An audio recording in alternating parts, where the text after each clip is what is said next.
Content warning. This episode includes brief mentions of sexual assault, emotional abuse, eating disorders, homophobia, misogyny, racism, and transphobia. Please listen responsibly.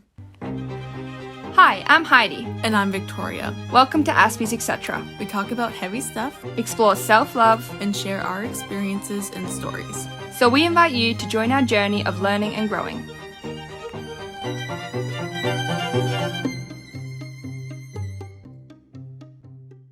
I'm gonna get a little bit closer and stop moving. Yeah, I know. This is the fidget. I just want to...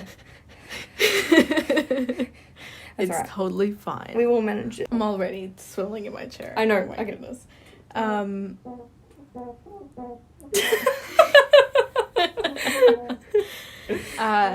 All right, so we're just going to talk about who we are. Who are you? Oh my god, it's so hard. When you asked me to write a bio the other day, I was like, existential dread, Who am who I? am I? What have I actually achieved?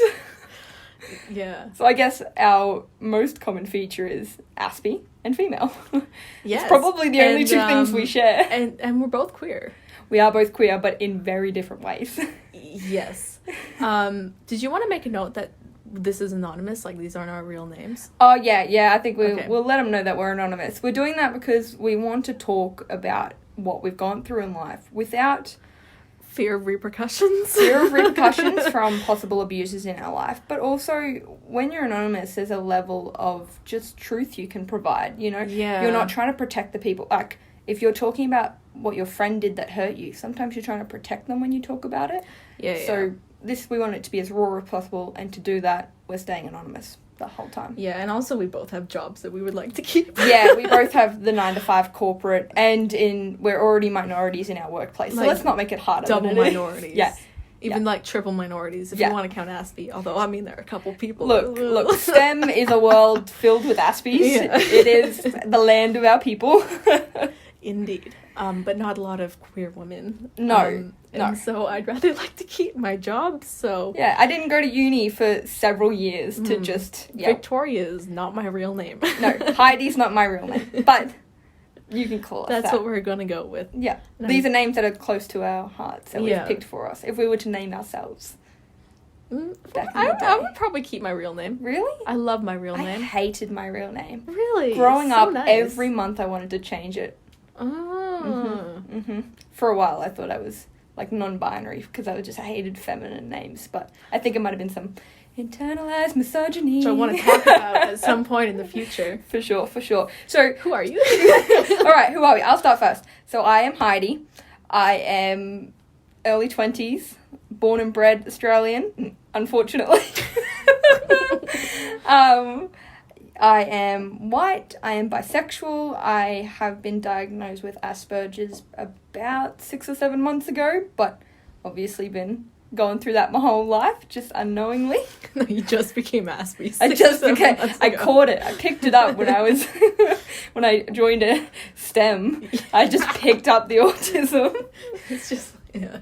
And probably, in terms of experiences I'll share through this podcast, I've experienced a large amount of emotional abuse through close family members. I've experienced, homophobia in a rural town, and I actually had to go through some sexual assault when I was quite a young child, so it started from about the age of 7, so hopefully I can sort of open up a line of communication around that.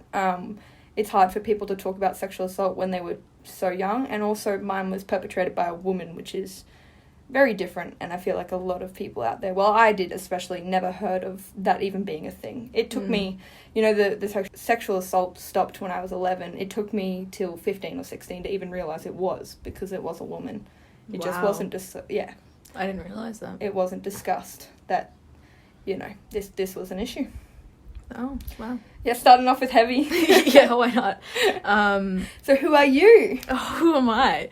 Well, I'm Victoria, not born and bred Australian. I grew up in Canada and moved when I was about 13.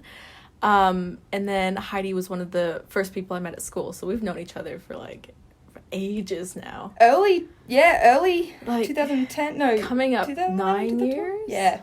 Yeah. Almost Insane. a decade. Yeah. I am also early 20s. Also incredibly white. I would burn if you like shone a flashlight at me for too long, or Oh, see, I'm not that white. Like, I go tan. I'm so white I should Like- be racist. It's that transparent sort of white. Yep. Like it's bad. I don't tan. I just go lobster, and then I go back to being really, really white again. Yeah, stuff that. Oh man. But at least you're never gonna get skin cancer, because me growing up as No, a in kid, my luck. me growing up as a kid, because I could tan, I spent every summer tanning, and now I'm just covered in possible just cancer spots, and every morning I look at, whoop, there's another one. Oh, God. Yeah, no, I don't have that problem. You see me go out and I've got like zinc all over my face and a wide brim hat and a singer suit. So. That's it. Yeah. It's my day at the beach. No bikinis here. Yeah, I work in STEM. I'm such a nerd. It's embarrassing sometimes. Well, that's the other thing we have in common. We're both nerds, just Nerds in different ways, for sure. Yeah. I think that's probably just the autism.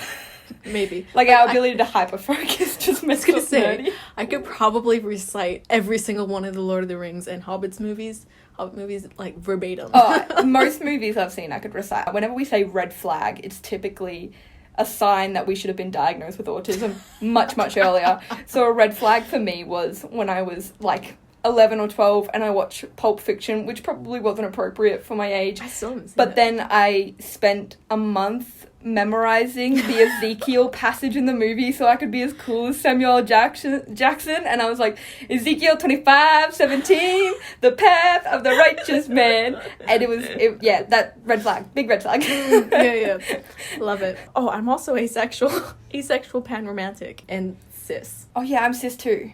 Yeah, we're both cis. I'm pretty sure. I'm not that, like, I just figured out the sexuality thing. Can we leave gender alone? We are cis right now. Right now. As of right now, we Yeah. both go by she, her. Yes, I think that's on the website as well. You can check it out in the link. I'm Yes. sure I'll put it in there if I Yes, remember. Victoria's great work. Yes, I'm really proud of that website. So what are we going to talk about? Well, okay, like I kind of Being mentioned. Aspie. Being Aspie. So it's our experiences and sort of gain knowledge. I think you learn so much when you talk to someone who's been through something. Yeah. And even you and I, like, the reason we decided to start this podcast was sharing experiences. The ability to bounce ideas off another person about your experiences. Just the epiphanies, man. Like, we Oh, were just man. having epiphanies yeah, in the work lunchroom. We're like, we got to record this. yeah, and I remember because you sent me a text at some point, and you're like, "Look, I just got some news. I may possibly have been difficult to deal with in the past. Thank you for putting up with me." Do you remember that? Yeah. And I sent back. that text to everybody. And I was like, what the heck are you talking about, man? And she's like, well, I just got diagnosed with ASD1 or Asperger's. I should also mention, we know that the technical name for it is Autism Spectrum Disorder 1, but, I mean, Aspie Yes. is a lot easier to say. Yeah, when I first got diagnosed Aspie, I went online, and the absolute storm that's going on about Aspie not being a name anymore, if it isn't, I was like, I just want information on how to eat different types of food now. But, like, Aspie is easier to say, and I feel like it's a bit more of a community and less of a medical label than ASD1. Yes, for sure. So that's where we're coming from it. But anyways, I was like, what are you talking about? And she's like, oh, I got diagnosed as Aspie. I was like, haha, sweet, me too, man. And We knew there was an underlying reason we were friends. Like, with Yeah. how different we are. Like, I'm the... Like, we've got a tagline going at the moment. 2 Aspies walk into a bar, one orders Yeah. a mocktail, the other one gets blackout. And that's me. I'm the blackout. I'm the drinker. I'm the go out and live your life to the fullest. And Victoria's the cup of tea. I have my cup of tea on the table over there. I haven't got my beer just yet. It's only Monday. I feel really called out right now. But yeah, and we're like, wow, this, like, it felt really good to be validated. Yes. And to, like, not have been alone, because growing up with undiagnosed Asperger's and only getting diagnosed when you're in your 20s is really isolating. Oh, definitely. It's incredible, yeah. And even, like, we don't have the same sexual orientation, but I know talking to you about queer stuff, it's like, oh my goodness, yes, that was me. Yeah, because anything but heteronormative is you're treated so differently. It doesn't Yeah. matter if you're gay, bi, a. The second you are not this... And you're idea afraid of to talk normal. about it. Oh, for sure. Especially where we grew up. Yeah. Like, because I don't know what your experience in Canada. You were in rural Canada, weren't you? Not Not really? It's about the size of So the large city near our rural town. Yeah, so there was a larger city of about 80,000. You see me panicking. Yeah. We're trying to, like, don't divulge information. That's why we're saying STEM as well instead of, like, Yeah. our actual field. Yeah. We're just trying to stay anonymous to do this as long as possible, and because all That's why you won't see our faces anywhere. all 2 of our listeners that we're probably gonna have are gonna try and track us down. One of which will be my sister. And the other one will just be me on repeat listening to my own voice. Not narcissistic. But yeah, no, the being queer in a rural Australia was an experience. I didn't know I was queer until Yeah. I moved here. See, whereas I knew I was queer, like, very young. I was, Yeah. like, 9 years old going, Dad, I think I'm a lesbian. I was like, there's a girl at school. I can't speak to her properly. I still can't talk to women properly. That was why I went into STEM. I only picked my degree to avoid how awkward I was.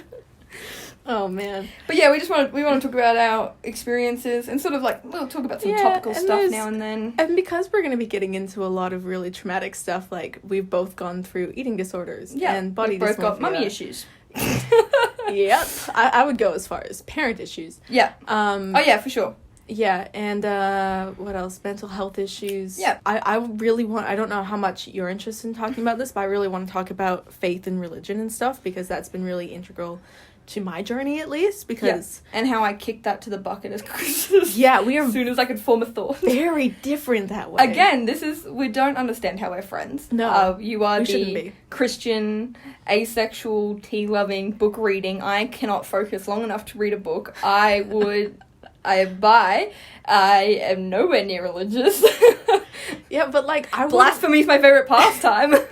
see, I wouldn't call myself religious anymore. Yeah, true. But we were whereas talking about that the other day. Still feel I'm quite a spiritual person, so I want to talk about that, and that is Yeah. of course impacted the way I've like viewed my body and probably didn't help with my eating disorder. Oh, for Like sure. religion has really just not been great for me, whereas I love my faith, so I want to talk about that. It's always fun to look at your mental illness and be like, where did this stem from? And I was like, oh, Did the eating disorder come from the bullies at yes. school, or the mother, or the religion, or the Yeah. media? Yeah, and it's usually a mix, and every time I find something new I'm like, It all makes sense. Yeah. So because we have all these different things we talk about, we're going to put content warnings in the description of the podcast And at the start and of then each podcast. at the start of each podcast. Yeah. So please don't skip over those, and if you don't feel like you're in the right headspace to listen to something, please don't. Your mental health is more important than listening to our podcast. And we would be so lucky to curate a community here, but that's what we want. We want a healthy, safe, happy community. And we want it to be a Sunday morning with a cup of tea, or a Saturday afternoon with a beer, whatever you prefer. But it's got to be tea, definitely. It's got to be right for you, and it's got to be and like we said, we'll put those trigger warnings in. When I talk about my sexual assault incident, I will be referring it to as the incident or the thing that I was younger, because I know that even myself and a lot of people find just the word sexual assault quite triggering, but they still need to be able to discuss it. Yeah. They still need to be able to listen to the story, but those words are so heavily charged. Yeah. So heavily charged. Also, we mentioned before, we are both very white and cis. Yes. Or like, at least we're cis now. I can't speak for you, your future you, but I'm pretty cis. Yeah. And so to begin with, we're not going to talk about things like trans rights or people of color and If it's not their our situation. If it's not our experience, it's not our place. We don't want to talk to that group of people. We want to talk with that group of people. Yeah. And so until we can get a guest on, and I mean, who knows when that'll be, because we're both working. I'm still studying. Yeah. We're also like, is anyone even listening? Yeah. It's not just us in editing. Yeah.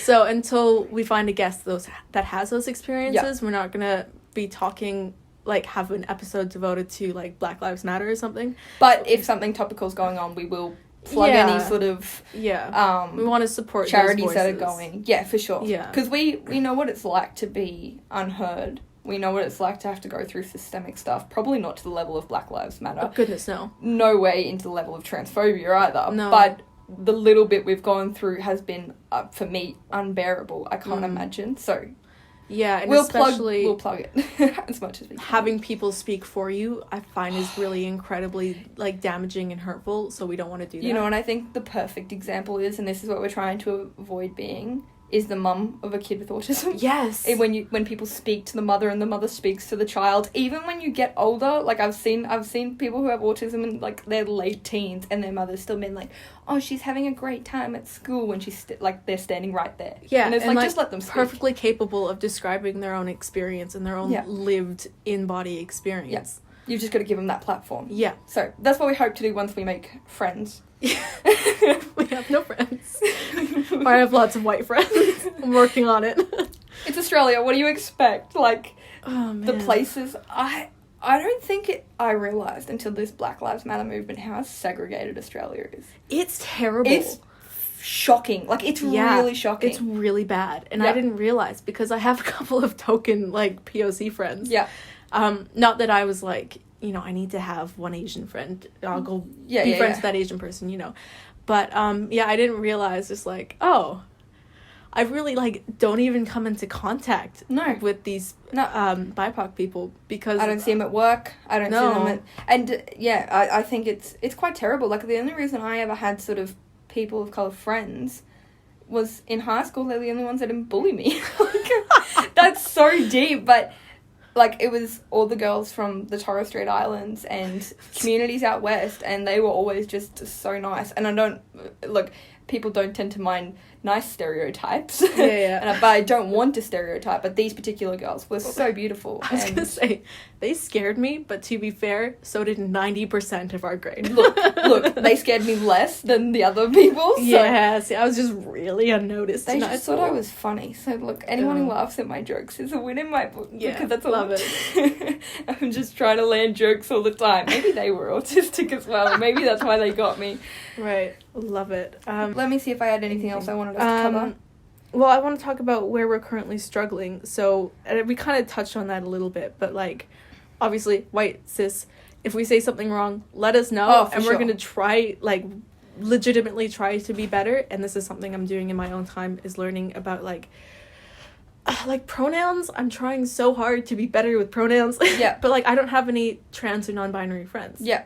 Or, like, I don't even know anyone who's out or anything. I grew up extremely transphobic, and it was people being brave enough to speak that opened my eyes. Like, it was people online sharing their experience. It was reading history books and knowing that there wouldn't be an LGBTQ right in this world without a black trans woman. Like, that you've just got to appreciate it. But I grew up transphobic because my little scientific brain couldn't get over it, and sometimes you just need to learn that you don't know everything. Yeah.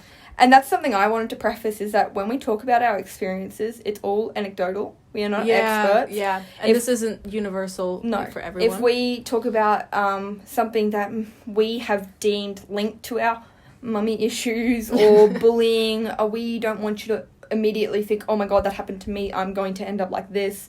We also don't want you to think that what we go through in our Aspie experience devalidates your Aspie experience. Yeah, every experience is different. And I know and valid. And so valid. And I know I always struggled with, like, mental health issues because, like, I had anorexia, but I have never been hospitalized or anything. So I was like, was I actually that sick or whatever? It was like, yes, and I had a really valid experience. But just because some girl on the internet had a feeding tube doesn't mean my experience was less valid just because I never had that. And so that's the same with literally everything. That's how I kind of feel about my eating disorder too. I was bulimic, but I didn't change weight really at all because I was part of I was part of a sports team, so I had to eat a lot to keep up with that, and then I trained a lot, so I wasn't really changing weight and fluctuating.